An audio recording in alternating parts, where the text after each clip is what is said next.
Have you ever worried if you are gonna put your interviewer to sleep?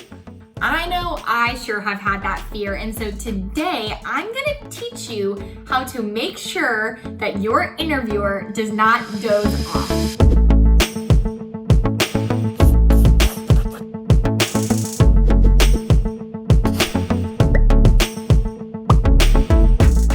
Fourth fam, welcome back to the Fourth channel. We're so glad that you're here. If you haven't already, hit that subscribe button below, set your notifications so you don't miss a thing, and maybe even give this video a like.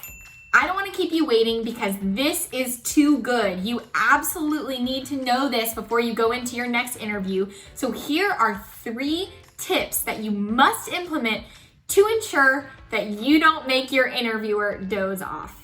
Tip number 1, and maybe most unconventional, is do not treat your interview like a Q&A session. It is not question, answer, question, answer, question, answer. It's not. It can be that, but it is not meant to be they ask you a question and you give them an answer. A successful interview is run more like a conversation. Now, if you are with a very professional and seasoned interviewer, it will tend to run more like a conversation, and that's how you want it to go. However, not everyone that's going to interview you is a seasoned interviewer. They may have a list of questions and they are going to rattle off questions and expect you to answer them. What you need to do is to focus your energy to not only answer the questions that they're asking you, of course, but to ask them questions in return, especially as they naturally come up. Don't feel like you can't ask questions back, especially if they ask you a question, you answer it, but then you have a follow-up question or you want to know their opinion on a certain topic. I would absolutely encourage you to make it more of a conversation so that they feel like they can see you working at that company and you're just one of their team members. This is not easy to do. It's actually very challenging, which means that you need to focus on it before you go in your interview. If you need to practice it with a friend, if you need to think about ways to trigger this memory in your brain when you're in your interview, that is going to help you catch yourself as it becomes question, answer, so that you can start to naturally make it more of a conversation. The second tip and the second must do when it comes to making sure that you're not putting your interviewer to sleep is to care about them as a human being.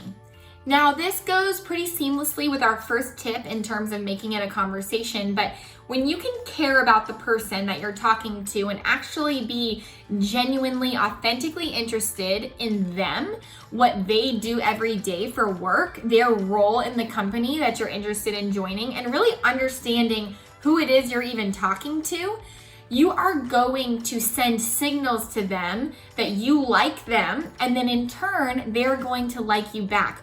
We all like people and want to work with people that like us, right? The same thing is true with an interviewer. When we can give them signals and messaging, subliminal messaging that they are people that we really like, they're going to in turn think, oh, I love this person. I want to hire this person. So don't forget that. This is not just an obscure robot. This is not a computer screen. Even when you're interviewing virtually, you have to remember that the person on the other side of you has thoughts, feelings, emotions, and they care about the person that they're going to hire, and they want that person to care about them too.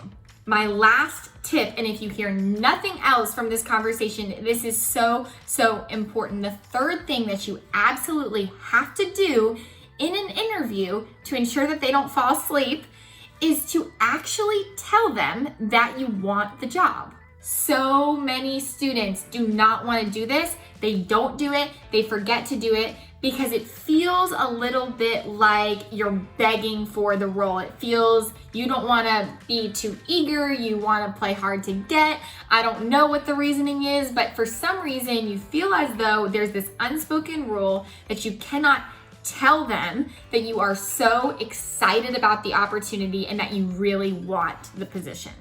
I'm going to give you a bit of a news flash, but people want to hire people that want the job. People also want to select candidates for grad schools that want to go to that grad school. And this is a very important distinction, because if you can't articulate it or make them feel like you are interested in the role, they are not going to be motivated to give you an offer or to give you that spot. And so, especially if you don't have an opportunity during the interview to let them know at the end of the interview, if they ask you, is there anything else you want to share with us? Is there anything we didn't cover that you want to talk about?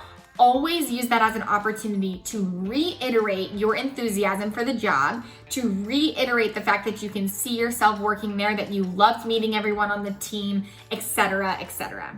People want to be wanted in every sense of the word, and so you want them to feel and know and believe that you want this position.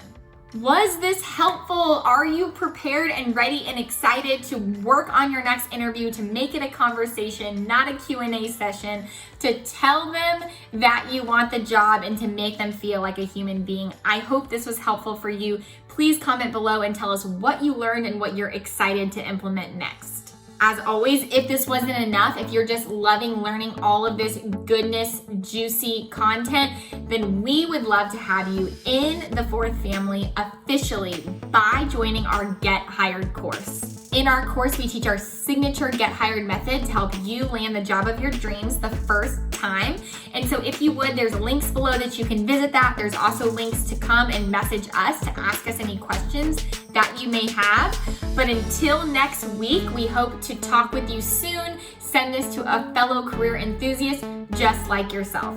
That's all I have for you. Go forth, everybody, and make sure to not put your interviewer to sleep.